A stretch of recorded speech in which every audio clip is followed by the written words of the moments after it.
Hey guys, my name's Mate, and in this quick video I'm going to show you why you shouldn't use broad match keywords if you're running your own Google Ads campaign. So broad match is the default setting that Google gives you when you go to input your keywords in the Google Ads account. And if you're running a smart Google Ads campaign, which I'm going to do a post on why you should never be doing this anyway later, but if you are running one, the only option they give you is to use broad match. Now, the problem with this is it's often the most costly and least productive way to run your ads, and I will explain why now. So firstly, what is a broad match keyword?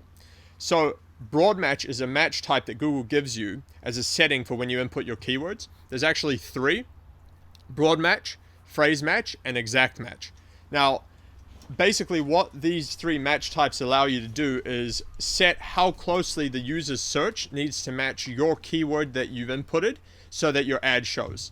So for example, if your keyword is family lawyer and it's set to exact match, in theory the person will have to search family lawyer, those exact words, in Google in order for your ad to come up. If they search anything else, then your ad shouldn't show. That's the theory behind exact match.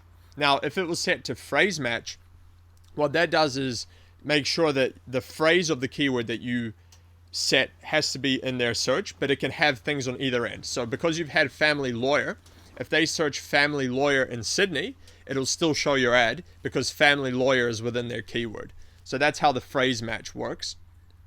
Now, it's worth noting that over the years, Google's actually got more loose with their match types. So what used to be exact match, meaning it literally had to exactly match your keywords, is now closer to what phrase match used to be. So they're getting more loose, and as a result, just be aware that you will get some searches which are not exact, even if you put exact match. But that's a whole nother topic I might cover in a later video. For now, I want to talk about why you shouldn't use broad match. So the problem with broad match is because the criteria is so broad that your ad is going to show for almost anything and everything remotely related to your keyword. So logically, you would think if you put family law as a broad keyword, that it will show for whenever someone searches anything about the topic of family law. That would be logical. However, the problem is what actually happens is that it usually will show up for anything law related, anything family related, and probably a whole bunch of other stuff that's not even related to these two things, but Google deems as somewhat relevant for some reason.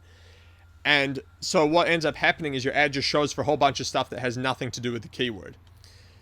So that's the reason why I don't recommend using them. Now the question is, what are they actually useful for? Well, in my opinion, not very much. I've been doing Google Ads for about 10 years now, and I can't remember one situation where I actually used broad match keywords and they performed better than everything else. Now, in theory, if you have grown your Google Ads account so big to the point where you've maxed out every other search possible and you can't get any more traffic and you're struggling with ways to burn your money, then a broad match campaign might be the way to go to try and pick up a few of the loose searches you may have missed using the more specific keyword match types. But honestly, I think at that point, you're probably better off just looking at another marketing avenue. So if you're running your own Google Ads, one of the best things you can do to increase your results are to check your keywords, and if you're running broad match, change them to phrase match or exact match, depending on the circumstance. And you're going to find that the clicks that actually click your ad are far more relevant to what your ad is about, and they'll be much more interested in what you offer, and as a result, your conversion rate is going to go up significantly. So if you have any questions about this, or you've actually run a successful broad match campaign, then do let me know because I'd love to hear about that. Otherwise, if you want me to cover a specific topic in the next video, just let me know as well. Thanks.